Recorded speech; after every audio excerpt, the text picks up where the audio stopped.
തിരഞ്ഞെടുപ്പ് ഫലപ്രഖ്യാപനത്തിന് പിന്നാലെ കണ്ണൂരിൽ നടന്ന വ്യാപക അതിക്രമത്തിൽ അറസ്റ്റ് നടപടികൾ പുരോഗമിക്കുകയാണ്. പാനൂരിൽ വടിവാൾ സംഘം അക്രമം നടത്തിയതിൽ 5 CPM പ്രവർത്തകരെ അറസ്റ്റ് ചെയ്തിട്ടുണ്ട്. കൂടുതൽ വിവരങ്ങൾ ഫെലിക്സ് പുളിക്കൽ നൽകും.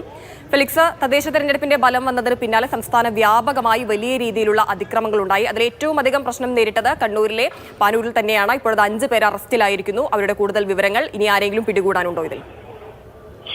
ഈ തെരഞ്ഞെടുപ്പ് വോട്ടെണ്ണലിന് അന്ന് വൈകുന്നേരമാണ് ഈ രീതിയിലുള്ള അക്രമം പാനൂർ പാറാട് കേന്ദ്രീകരിച്ച് നടന്നത്. അവിടെ കുന്നോത്ത് പഞ്ചായത്ത്, അത് LDF-നൊപ്പം ഉണ്ടായിരുന്ന പഞ്ചായത്ത് UDF പിടിച്ചെടുക്കുകയും പിന്നീട് മുസ്ലിം ലീഗിന്റെ നേതൃത്വത്തിൽ അവിടെ UDF-ന്റെ ആഹ്ലാദ പ്രകടനം നടക്കുകയും കല്ലേറുണ്ടാവുകയും ചെയ്തു. അതിന് തൊട്ടു പിന്നാലെയാണ് ഈ CPM പ്രവർത്തകർ വടിവാളടക്കം കയ്യിൽ ഏന്തിക്കൊണ്ട് വീടുകൾ കയറി അക്രമം നടത്തിയത്.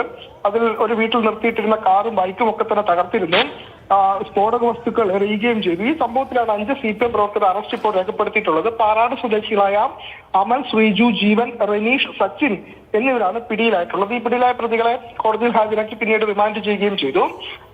നിരവധി പേർക്കെതിരെ 50-ലധികം CPM പ്രവർത്തകർക്കെതിരെ കേസെടുത്തിട്ടുണ്ട്. ഒപ്പം തന്നെ UDF പ്രവർത്തകർക്കെതിരെ കേസെടുത്തിട്ടുണ്ട്. അറസ്റ്റ് നടപടികൾ തുടരുമെന്നതാണ് പോലീസ് അറിയിക്കുകയും ചെയ്യുന്നത്. എന്നാൽ ഈ പാനൂർ മേഖലയിൽ മാത്രമല്ല, പയ്യന്നൂർ മേഖലയിലും ഈ തെരഞ്ഞെടുപ്പിന്റെ വോട്ടെണ്ണലിന് അന്ന് വൈകുന്നേരം വലിയ സംഘർഷം അരങ്ങേറിയിരുന്നു. അവിടെ കോൺഗ്രസിന്റെ ഈ തെരഞ്ഞെടുപ്പ് കമ്മിറ്റി ഓഫീസ് അടിച്ചു തകർക്കുകയും സ്ഥാനാർത്ഥിയുടെ വീട്ടിലേക്ക് സ്ഫോടക വസ്തുക്കൾ എറിയുകയും ചെയ്തു. ഒപ്പം തന്നെ രാമന്തളിയിൽ ഗാന്ധി പ്രതിമയ്ക്ക് നേരെ അക്രമമുണ്ടായി. ഇതുമായി ബന്ധപ്പെട്ട് കേസ് എടുത്തിട്ടുണ്ടെങ്കിലും ആരുടെയും അറസ്റ്റ് രേഖപ്പെടുത്തിയിട്ടില്ല. CCTV ദൃശ്യങ്ങളും മൊബൈൽ ദൃശ്യങ്ങളുടെയും അടിസ്ഥാനത്തിലാണ് പ്രതികളെ തിരിച്ചറിയുകയും ഈ പാനൂർ മേഖലയിൽ ഈ പ്രതികൾ അറസ്റ്റ് ഇപ്പോൾ പോലീസ് രേഖപ്പെടുത്തുകയും ചെയ്തത്.